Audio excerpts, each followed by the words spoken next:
오늘 내가 휴가 갔는데 날 비가 계속 와. 하나님은 나를 미워하시나 보다. 나 오늘부터 하나님 안 믿을 거야. 이렇게 하실 분 손 아무도 안 드네. 예, 그러면 여러분 저하고 똑같은 거예요. 그것과 상관없이 내 삶에서 어떠한 일이 생기든 사실 그거와 별개로 우리는 주님의 사랑을 받았고 우리는 하나님을 사랑하는 존재입니다.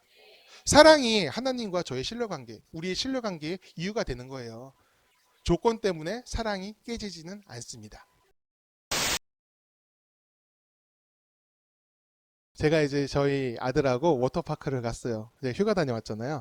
근데 그 워터파크를 갔는데 재밌더라고요. 재밌게 놀고 있는데 아들이 갑자기 이런 얘기를 해요. 저 위로 올라가자고. 거기가 뭐가 있냐 그러니까 밑에서 물방울이 부글부글 올라오는 거 있잖아요. 스파. 그게 있대요. 거기 가자고 아들이 그러는 겁니다. 거기에는 파도풀도 있잖아요. 그리고 워터 슬라이드도 있습니다. 재밌는 게 많은데 왜 스파를 가자고 하는 거지? 그래서 물어봤어요. 너 왜 스파를 가고 싶냐? 그랬더니 이렇게 얘기를 합니다. 피곤함을 풀어야 돼요. 이러는 거예요. 그리고 이제 그 스파에 가서 이렇게 앉는 거예요. 앉아서 너무 좋아하시네. 자, 이렇게 스파에 앉아요. 이렇게 앉아가지고 이런 얘기를 합니다. 아, 시원하다 이러는 거예요.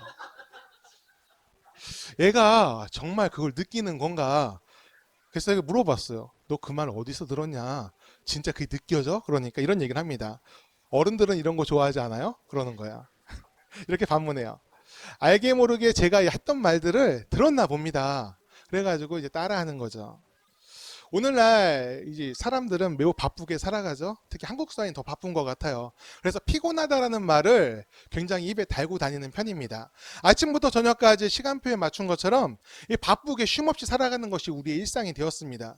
우리 마음속에 이런 생각이 있는 것 같아요. 안 바쁘면 뭔가 놓치고 있는 것 같은 그런 생각이 듭니다. 그냥 쉬면 뭔가 게을러진다. 그렇게 생각하고 있는 것 같기도 합니다. 그래서 바빠야 가치가 있다 생각해서 그런지 더 바쁘게 사는 게 우리 한국 사회인 것 같아요. 그러다 보니까 쉼에 대한 갈망들이 생겼어요. 피곤함에 대한 강박까지 생겼습니다. 나는 피곤해 피곤해 이 생각 안에 갇히니 삶의 활력이 많이 떨어집니다. 그래서 쉼에 대한 욕망이 점점 커져가고 있어요. 이렇게 하면은 피곤함이 풀릴 거야. 여길 가면 힐링이 됩니다. 잠시 다 멈추고 떠나라. 어느 광고 카피로 전부 다 들어보셨을 거예요. 쉼에 대한 갈망이 큰 시대를 살고 있는데 성경은 또 우리 예수님은 쉼에 대해서 뭐라고 말씀하고 계실까요? 우리 28절 다시 읽겠습니다. 28절입니다. 수고하고 무거운 짐진 자들아 다 내게로 오라 내가 너희를 쉬게 하리라. 아멘. 예수님은 자기 안에서 쉬라고 말씀을 하고 계세요. 우리는 이 말씀을 동행으로 해석을 합니다. 주님과 동행하라 이렇게 해석을 해요. 험한 세상살이를 예수님과 함께하면 위로와 쉼을 얻는다. 그렇게 받아들이고 있는 것이죠.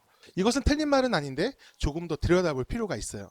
오늘 본문 앞절에는 세례 요한에 대한 얘기가 나옵니다. 우리가 읽진 않았지만 세례 요한의 이야기가 있어요. 제자들이 세례 요한에 대해서 물어보는 겁니다. 예수님은 제자들에게 이렇게 말씀하세요. 사람이 낳은 자 중에 세례 요한보다 큰 자는 없다. 이렇게 말씀을 하셨습니다. 세례 요한은 메시아, 내가 갈 길을 예배하러 온 사람들이다. 그런데 사람들이 그를 함부로 대하였다. 이렇게 말씀을 해주십니다. 사람들은 그를 알아보지 못했습니다. 아니, 그가 선지자인 것은 알았습니다. 하지만 애써서 그것을 외면해 버려요. 왜냐? 이해관계가 달랐기 때문에 그래요. 자신들이 원하는 것을 이 선지자 요한이 말해주질 않습니다. 그의 말은 귀가 아픈 말이 되었고 또 마음이 괴로운 말이 되었어요. 그러니까 이 요한을 미워하고 괴롭히고 죽이기까지 했습니다. 그래서 예수님은 이렇게 말씀을 하세요. 25절 말씀이에요. 함께 있습니다. 그때 예수께서 대답하여 이르시되 천지의 주제이신 아버지여 이것을 지혜롭고 슬기 있는 자에게는 숨기시고 어린아이들에게는 나타내심을 감사하나이다. 아멘. 이 말씀은 지식이 짧아지라는 말이 아닙니다. 무식해지라는 말이 아니에요. 너희가 가진 것을 다 버려라. 그런 뜻이 아닙니다. 스스로 지혜 있다는 사람들, 다른 사람들보다 위에 있다고 그렇게 말하는 사람들은 하나님의 뜻을 알 수 없다는 겁니다. 어린아이들은 그 표현이 바로 드러나는 편이죠. 없는데 있는 체 하지 않습니다. 싫어하는데 좋아하는 척 하지도 않습니다. 감추는 법을 아이들은 익히지 못했어요. 자신을 좋아하는 사람들을 어린아이들은 똑같이 좋아해 줍니다. 그 사람 곁에 그렇게 잘 가요. 최영님 집사 옆에 왜 애들이 많을까요? 이 의미가 왜 안 떨어질까요? 가면은 좋아하는 말을 해주고 필요한 것을 주기 때문에 그러죠. 아이들은 나를 누가 좋아하는지 알고 있어요. 그 사람 곁으로 갑니다. 자신이 연약하고 보호가 필요한 존재임을 알고 그것을 채우려고 그 사람 곁으로 가는 거예요. 근데 하나님 앞에서 우리가 그래야 돼요. 예수님이 우리에게 어린아이처럼 되어야 한다는 뜻이 바로 그거예요. 순수하게 하나님을 바라보며 주님으로부터 멀어지는 것을 두려워하고 하나님이 좋아하심을 알면, 우리를 좋아하시는 것을 안다면 우리도 그를 좋아하면서 하나님의 뜻을 깨달아는 지혜, 그것을 얻길 바라는 것입니다. 여러분, 예수님을 따라가는 거 그게 쉽습니까? 어렵습니까? 어렵습니까? 구원은 그럼 어려운 것입니까? 다 어렵다고 하시는데 구원은 어려운 것입니까? 누구든지 주 예수의 이름을 믿으면 구원을 얻으리라. 굉장히 쉬운 말이잖아요. 믿기만 하면 된다며요.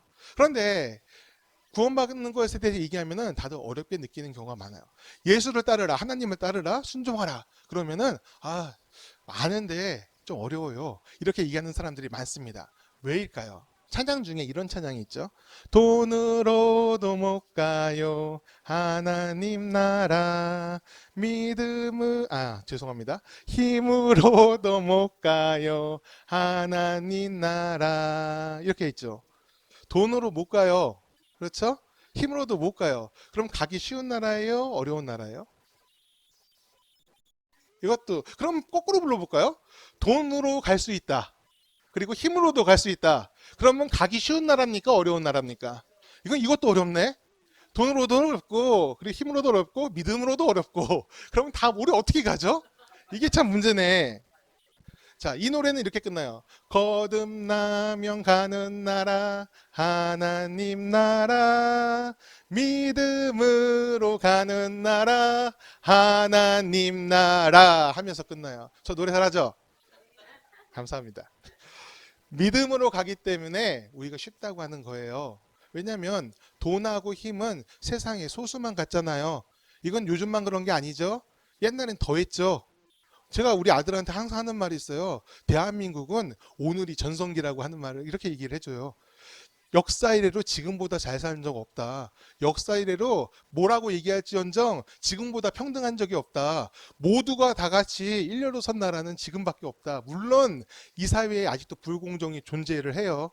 그리고 불법이 존재합니다. 하지만 더 과거로 가면은 불법이 합법인 시절이 있었잖아요. 모두가 무시받고 차별받던 시대가 있었잖아요. 지금은 그렇지 않잖아요. 지금이 제일 좋은 겁니다. 돈으로도 안 가는 게 좋은 거고요. 힘으로도 안 되는 게 좋은 거예요. 오직 믿음으로 가니까 천국이 좋은 겁니다. 믿음은요, 계량화되고 수치화될 수 없습니다. 구원의 자격은 눈에 안 보이니까 사람들이 어렵게 생각하지만 사실 그것은 제일 쉬운 거예요. 그래서 예수님께서는 이렇게 말씀을 하셨어요. 너무나 쉽지만 너무나 어렵게 생각하는 사람들을 위해서 이 말씀을 하신 거예요. 27절 말씀 같이 읽겠습니다. 내 아버지께서 모든 것을 내게 주셨으니 아버지 외에는 아들을 아는 자가 없고 아들과 또 아들의 소원대로 계시를 받는 자 외에는 아버지를 아는 자가 없느니라. 아멘. 아들을 통해서만 계시를 깨달을 수 있고 또 아들의 소원대로 계시를 받은 자가 하나님의 뜻을 알 수가 있어요. 여기서 아들은 누굽니까? 예수님이죠. 그러면 아들의 소원이 무엇입니까? 모두가 하나님의 자녀가 되는 거예요.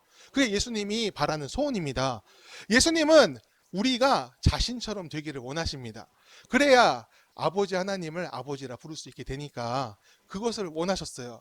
아버지의 자녀가 될 수 있다면 아버지의 마음도 알고 아버지의 뜻도 알 것이다. 그러므로 자녀가 되라 말씀을 하셨습니다. 사람이 예수님처럼 되려면 한 가지 마음을 품어야 돼요. 사랑입니다. 그래서 믿음은 사랑과 동의어가 됩니다. 하나님을 믿는다고 하면서 사랑하지 않으면 그 믿음은 거짓이 되는 것이고, 하나님을 사랑한다고 말하면서 믿음 없이 산다면 그것은 잘못된 사랑을 하고 있는 거예요. 사랑은 모두가 원하지만 쉬운 것은 아닙니다. 내 마음대로 결정하는 것이 아니기 때문에 그러죠. 내가 오늘부터 사랑하기로 했어, 이렇게 말한다고 해서 사랑하는 마음에 막 샘솟지 않습니다. 사랑은 마음 깊은 곳에서 불일 듯 일어나는 마음입니다. 자녀를 향한 부모의 사랑을 천륜이라고 표현을 하죠. 하늘이 만든 관계니까 끊을 수 없다, 그런 의미예요. 하지만 정말 끊을 수 없을까요? 아니요. 관계가 깨지면 끊어지게 되어 있어요. 하지만 끊어지지 않는 것은 어느 한쪽이 그 관계를 꽉 잡고 있기 때문에 그래요. 한쪽이 실망을 시켜도 놓지 않는 관계가 천륜이에요. 부모와 자녀의 관계가 그렇습니다. 대개는 그 부모가 그것을 놓지 않는 것 같아요. 어떡해요. 미워도 내 자식인 걸. 이런 말 들어보셨습니까? 한 번은 듣거나 한 번은 하거나 그래서 그러셨을 것 같아요. 한 번쯤은 다 들어봤을 겁니다. 부모는 자녀를 품습니다. 이것에 대해서 아무도 이상하게 생각하지 않습니다. 반대로 자녀를 못 품는 부모를 보면 야 무슨 부모가 그래 이렇게 얘기하는 사람이 더 많습니다. 마땅히 그래야 한다가 아니라 자기로부터 나왔기 때문에 그런 일이 자연스럽게 일어나는 것이죠. 우리를 향한 하나님의 사랑이 사실 그래요. 하나님이 우리를 품고 계십니다. 할렐루야. 주님이 우리를 품고 계세요. 어디에 있든 무엇을 하든 주님은 우리를 향해 눈을 감지 않으시고 손을 거두지 않고 계십니다. 그래서 예수님이 내게로 오라 그렇게 말씀을 하고 계십니다. 세상살이의 힘듦은 주님 안에 있을 때 위로를 받을 수 있고 감당할 수 있는 것이 되고 길을 여는 용기를 얻게 됩니다. 주님 안에 있는 것이 중요해요. 지난주에 가족들과 휴가를 다녀왔어요. 성수기엔 비싸가지고 6월달에 미리 갔어요. 그런데 이 날씨가 도와줘야 되는데 날씨가 이게 기간 내내 4일 내내 흐립니다. 해를 딱 반나절 봤어요. 계속 흐려요. 계속. 비도 막 쏟아지고 그래요. 비 예보는 매일 있었고 우리는 이제 그 비를 바라보면서 관광을 했어요. 여기저기 돌아다녔습니다. 그런데 이제 같이 간 가족 중에 비가 온다는 것을 알고 있는 사람이 있었어요. 그래서 뭐 문자도 보내고 막 그랬는데 그 사람도 우산을 안 가져왔어. 그래가지고 아무도 우산 안 가져왔어요. 아무도 우산 안 가져와가지고 우산 하나 없이 이 4일을 보냈습니다. 여러분, 우리가 비를 많이 맞았을까요? 비 맞았으면 못 나갔겠지. 근데 비가 왔으면 많이 못 나갔겠죠. 그런데 이제 비가 오는 중에도 비 한 번 안 맞고 잘 다녔습니다. 아, 이거 기적 같은 일을 벌어졌어요. 밤에 비가 많이 내려요. 그리고 차 타고 이동할 때도 비가 많이 내려요. 밥 먹으러 식당 들어가잖아요. 그럼 비가 또 많이 내려요. 계속 비가 오긴 했는데 밖에서 활동할 때 우리가 여기저기 다닐 때 밖에 나가면 비가 안 와요. 멈춰요. 해는 못 봤습니다. 근데 비는 별로 맞지 않았어요. 신기하죠? 어떤 사람은 이런 일을 그냥 우연이라 말하면서 넘길 수도 있어요. 근데 저는 하나님의 배려라고 생각을 해요. 그래서 이제 그럴 때마다 감사합니다, 감사합니다. 저절로 입에서 나오더라고. 하지만요, 그렇다고 해서 저는 하나님께서 저를 뭐 더 많이 사랑하신다, 내 기도는 잘 들어주신다, 그런 생각은 하지 않습니다. 나를 더 보호하고 사랑하신다, 이렇게 생각하진 않아요. 그저 오늘도 함께 하시는 하나님을 바라보는 것이 행복합니다. 비가 와서 야외 활동을 전혀 못했어도 이건 마찬가지였을 거예요. 하나님이 나의 아버지신 것은 비가 오든 안 오든 상관이 없어요. 내가 주님을 믿는 것은 날씨하고는 별개입니다. 여러분도 그렇죠? 오늘 내가 휴가 갔는데 비가 계속 와. 하나님은 나를 미워하시나 보다. 나 오늘부터 하나님 안 믿을 거야. 이렇게 하실 분 손 아무도 안 드네. 예, 그러면 여러분 저하고 똑같은 거예요. 그것과 상관없이 내 삶에서 어떠한 일이 생기든 사실 그거와 별개로 우리는 주님의 사랑을 받았고 우리는 하나님을 사랑하는 존재입니다.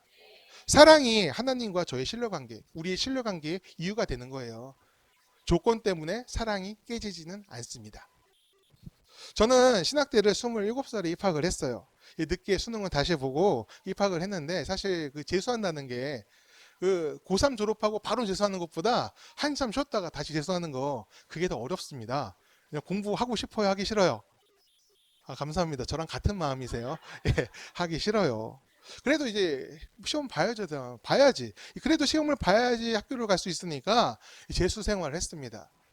그래도 이제 재수한다고 해서 또 신학대를 갈 건데 신학생활 등한히 하면 되겠어요? 안 되겠어요? 안 되죠. 재수 기간에도 교회 활동 열심히 했고 청년부의 리더십으로서 활동도 했습니다. 열심히 했어요. 그랬더니 이제 나중에 학교에 입학한 다음에 청년들이 저한테 그런 얘기를 합니다. 성현이는 기도해서 대학을 갔어. 나 공부 열심히 했는데 공부 하나도 안 한 것처럼 기도로 대학 갔다 막 이러는 거예요. 오빠 와서 책 써요 이러는 동생도 있었어요. 책 안 썼지. 장난치는 거 아니까. 웃자고 한 말입니다. 근데 그 말이 싫지는 않았어요. 기도했더니 소원을 들어주고 길을 열어주셨다. 이 뜻이 아니기 때문에 싫지 않았어요. 그것보다 먼저 느껴지는 것이 있었어요. 하나님과 친하다. 왠지 기도해서 대학 갔다 그 말이 제가 하나님과 친하다. 그런 얘기로 들렸기 때문에 기분이 좋았습니다. 여러분, 하나님하고 친하십니까? 저는 여러분 모두 친하셨으면 좋겠습니다. 예수님께서 이렇게 말씀을 하셨어요. 29절 말씀입니다. 나는 마음이 온유하고 겸손하니 나의 멍에를 메고 내게 배우라. 그리하면 너희 마음이 쉼을 얻으리니. 아멘. 예수님으로부터 배운다는 것은 이 글자로 배우는 것이 아닙니다. 성경 많이 읽으면은 지식은 늘어날 수 있겠죠. 그렇다고 해서 예수님으로부터 배운 건 아닙니다. 예수님과 함께하며 인생의 길을 같이 가는 것이 예수님으로부터 배우는 것이에요. 그래서 우리는 예수님과 친해야 됩니다. 어린아이들도 친한 친구와 함께할 때 행복하죠. 누구랑 제일 친해, 누구랑 놀고 싶어 그러면 자기와 마음이 통하는 친구, 그 친구 이름이 나오게 되어 있어요. 친하지 않으면 사랑할 수 없고 사랑할 수 없으면 동행할 수가 없습니다. 미워하면서 또 불편해하면서 함께 길을 간다면 그것보다 더 불행한 일은 없을 겁니다. 이제 찬양하고 좀 더 같이 기도했으면 좋겠는데요. 우리의 쉼은요, 이 편한 리조트 몇 번 갔다고 해서 그것이 쉼이 얻게 되는 것이 아닙니다. 온수 샤워로 따뜻한 물로 막 목욕한다고 해서 내 마음의 피곤함이, 내 육신의 피곤함이 사라지는 것도 아닙니다. 삶의 무게와 고민들, 그 문제들은 변하지 않습니다. 휴가를 다녀와도 돌아오면 여전히 똑같잖아요. 우리를 눌러오고 아프게 하고 어렵게 만드는 문제들은 여전히 존재를 하고 있어요. 이 문제를 풀려고 기도하는 거 매우 중요합니다. 하나님, 내게 어떤 문제가 있습니다. 주님, 이것 좀 맡아주세요. 길을 보여주세요. 우리가 의지하는 건 되게 중요한 일이에요. 주님께서 기도를 들으시니까. 그런데 그보다 먼저 내가 가진 문제보다 더 크신 주님을 만나는 게 중요해요. 문제에 가려지면 안 돼요. 문제에 가려서 하나님 못 본다. 그거보다 내가 가진 문제보다 그 배경에 더 큰 하나님, 우리 예수님, 그걸 볼 수 있어야 돼요. 그래야 문제에 갇히지 않습니다. 주님을 사랑하고 기뻐하며 함께 동행하는 행복을 우리가 누릴 수 있기를 바랍니다. 믿음의 주여, 온전하게 하시는 하나님을 바라보라. 바울이 한 얘기잖아요. 이 바울의 고백이 오늘 우리가 예수님과 우리 하나님과 함께함으로 우리 삶의 간증이 되어 나타나기를 간절히 축원합니다.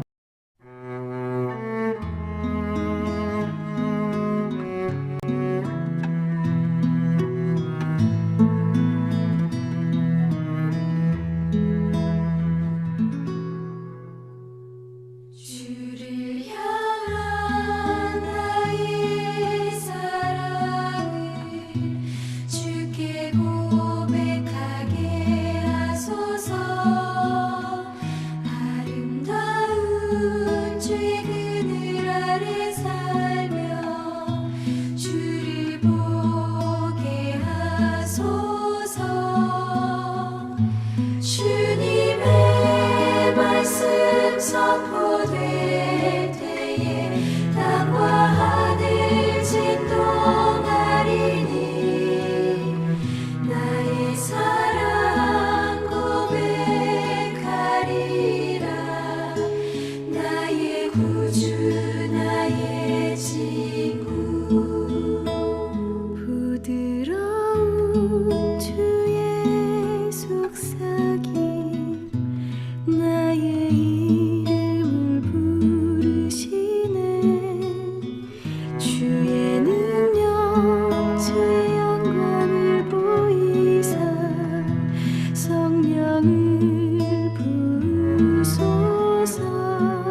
평안